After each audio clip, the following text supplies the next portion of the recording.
Welcome back to Starting Your Own Cleaning Company 101. I'm Michelle from Made by Nature. I've been in the cleaning industry for 28 years, and I'm hoping to shed some light on things for you. If you missed our last video, we talked about the beginning, where to start, how to identify your niche, pros and cons of different services within the cleaning industry, such as Airbnb cleaning, residential, post-construction, commercial, all that good stuff.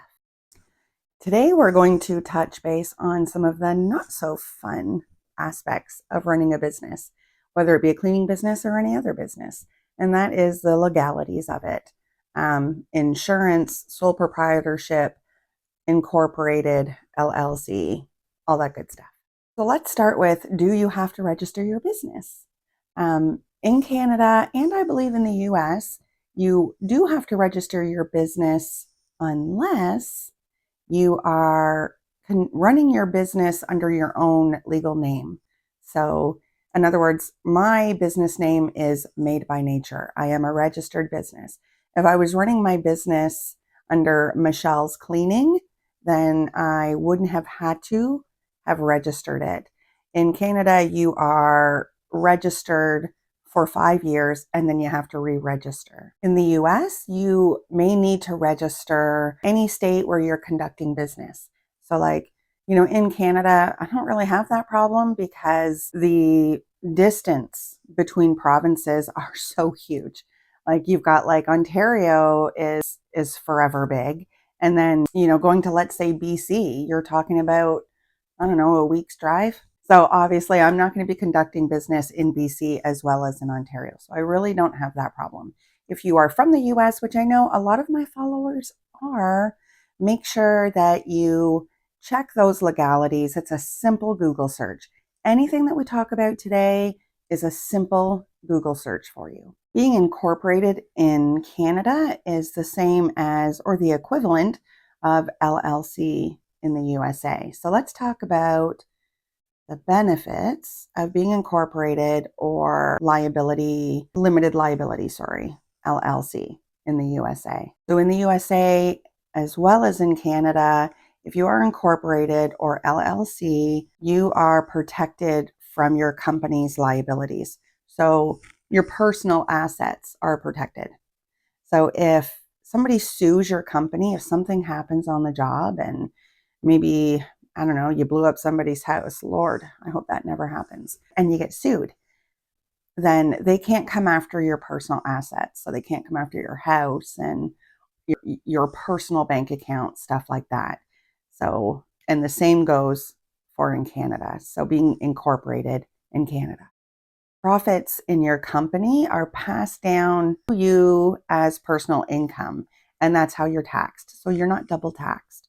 So that's a plus. Less taxes, always a plus. In Canada, you also enjoy lower tax rates and tax deferral. As for the US, I'm not exactly sure, but again, it's a simple Google search. We're just here to decide for you or help you decide which avenue to take and where you want to start. So for myself, I didn't start out incorporated, and I'm still not incorporated. That is quite a bit more money to be incorporated. When you register your business as a sole proprietor in Ontario, it's only $60. So very low cost. As for the US, I can't tell you how much that is, but for Canada, it's pretty low cost. I've also been told, I don't know how much truth there is to this, but I've also been told that when you're incorporated and you have partners, if you pull money from the corporation, you can actually be charged with theft. So your corporation pays you a wage and that's what you get. So usually when somebody is incorporated, they will decide on a salary for how much they get paid in a year, and you don't take any more than that. I think unless there's some extenuating circumstances, I can hardly talk. Extenuating circumstances, then yes, I think it can be done, but not without everybody on board.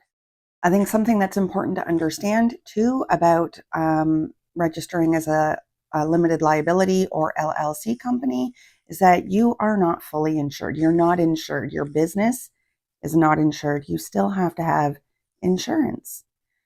There's a lot of people that believe that they don't need insurance for a cleaning company, and I do strongly disagree because I don't care how long you've been in the industry, mistakes happen. So if you, by accident, wreck something in somebody's house, you're going to have to pay for that out of pocket. There's always, I don't care how experienced you are, mistakes happen, things happen.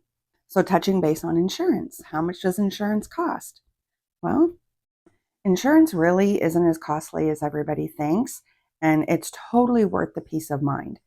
Find yourself a mortgage broker that will go out and find the best price for you. That's their job.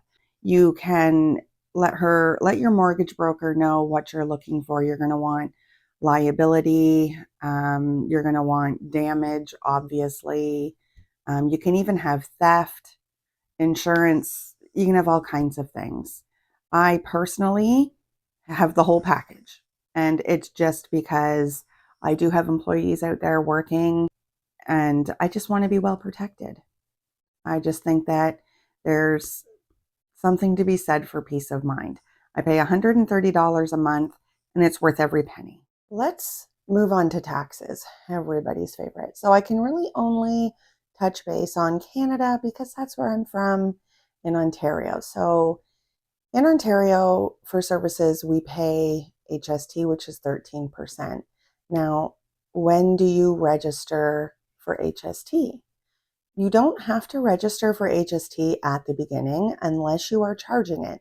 If you are charging HST, you obviously have to register for an HST number. But you don't have to actually do it until your company is making $30,000 a year. When you are charging HST, you can write off all of your HST. So all of the HST that you pay on your supplies, your cleaners, your equipment, stuff like that, that will come off of the total of the amount of HST that you've collected. And whatever is left over is what you pay the government at the end of the year, or quarterly, or however you do it. Usually when you're just starting out, it's done on a quarterly basis. So January, February, March, April, May, June, you get what I'm saying there. So as for the USA, I don't really know the answer to that. I don't know much about your taxes. But once again, like I said before, it's just a simple Google search. So make sure you know what you need to do for your taxes. So to sum up, do you have to be incorporated, or does your business have to be limited liability if you're in the US? The answer to that is no. It doesn't need to be that way when you first start. Do you need business insurance? I believe absolutely. Yes, you do. Do you need to register for an HST number if you're in Canada? No, not at the beginning.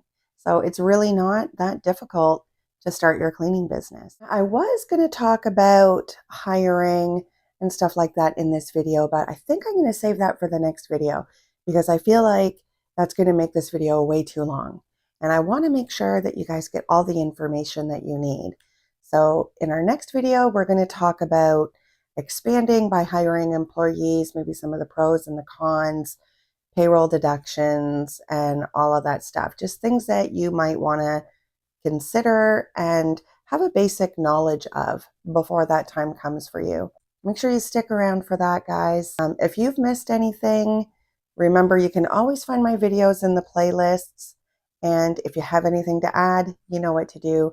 I'm not an expert on everything when it comes to the cleaning business, especially in the USA, because I'm based in Canada. So if you're one of my USA followers and you've got something to add that you think that people should know, you know what to do. Okay, much love, you guys. Made by Nature out.